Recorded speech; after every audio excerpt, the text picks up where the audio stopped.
ഇതെന്തെല്ലാം കൊണ്ടാ വന്ന് ഈ മയത്ത് നടന്നുകൂടാണ്ട് ഈ കെട്ടെല്ലാം പിടിച്ചിട്ട്? മഴയൊന്നും പറഞ്ഞ് വീട്ടിലിരുന്ന നടക്കുമല്ലോ ആളെ. ഇതിൽ ഒരു സാധനം ഉണ്ട്, നീ വാങ്ങുവാണെങ്കിൽ നമ്മളൊന്ന് വാങ്ങിക്കും. എനിക്കിപ്പോൾ ഒന്നും വേണ്ടാന്ന്.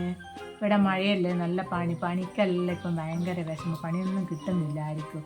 അതുകൊണ്ട് ഇപ്പോൾ ഒരു പൈസ ഇല്ല. നിങ്ങളിപ്പോൾ ഇതെല്ലാം കേട്ടാൽ എനിക്ക് വേണ്ട സാധനമൊന്നും. മഴയൊന്നും നോക്കിയിട്ടില്ല, എൻ്റെ ഒരു ജീവിത മാർഗ്ഗമല്ലേ. നീ വേണ്ട എന്നൊന്നും പറയല്ല. മാങ്ങ കുപ്പിയുണ്ട്, ഇതാ ഏതാ മാണ്ടിയെന്ന് വെച്ചാൽ എടുത്ത വിലയിലൊന്നും കുറച്ച് തരുമല്ല. നല്ല പൈസ ഇപ്പം മഴയത്ത് കുപ്പിക്ക്.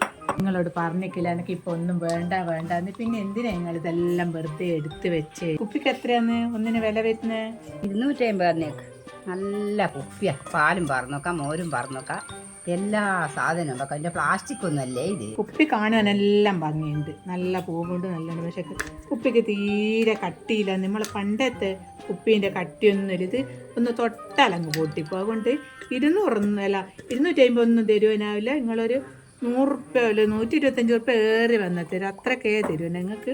നിങ്ങൾ വെച്ചേക്ക്, അല്ലെങ്കിൽ നിങ്ങളങ്ങ് എടുത്തോളി. എന്നാലില്ലാളെ കുപ്പിക്ക് ഞാൻ വലിയ പൈസയും കൊടുത്ത് കൊണ്ടതാ. എനിക്ക് മാണ്ടേ ഇനി എടുക്കണ്ട, ഇനി ഇതെടുത്തോ. ഇതാ ചില്ലറ പൈസേൻ്റെ 2 ഷാമ്പു മതി, ബാക്കിയല്ല നിങ്ങൾ അങ്ങ് എടുത്ത. ഈ ഷാമ്പുവിന് 90, ഇതിന് 110. എന്നെ പൈസയും കന്നേക്കളെ ഞാൻ ഇങ്ങ് പോട്ടെ. എന്നെ വെറുതെ എന്തിനാ ഏൽപ്പിക്കുന്നേ? കൂടെ എൻ്റെ കാലെവിടെയോ വീണുപോയി. എൻ്റെ പഠിച്ചോനെ അതെവിടെയുള്ളേ? ഗൗറേ ഇതെന്നെയാ പറയുന്നത്. എൻ്റെ അടുത്ത് ഇല്ലാന്ന് പറഞ്ഞിട്ട് ഓർങ്ങ് പോയി. ചോറ് എന്നെ കൊണ്ടെല്ലാം കൂടി ഈ ശാമ്പം എടുപ്പിച്ച് കഴിഞ്ഞില്ല മക്കളെ. ഓളെ ഇല്ല എന്ന് പറഞ്ഞിട്ട് ഓള് 100 റുപ്യൻ്റെ സാധനം അങ്ങ് വാങ്ങിയല്ലേ. ഞാൻ ഇല്ല എന്നാ പറയൂ.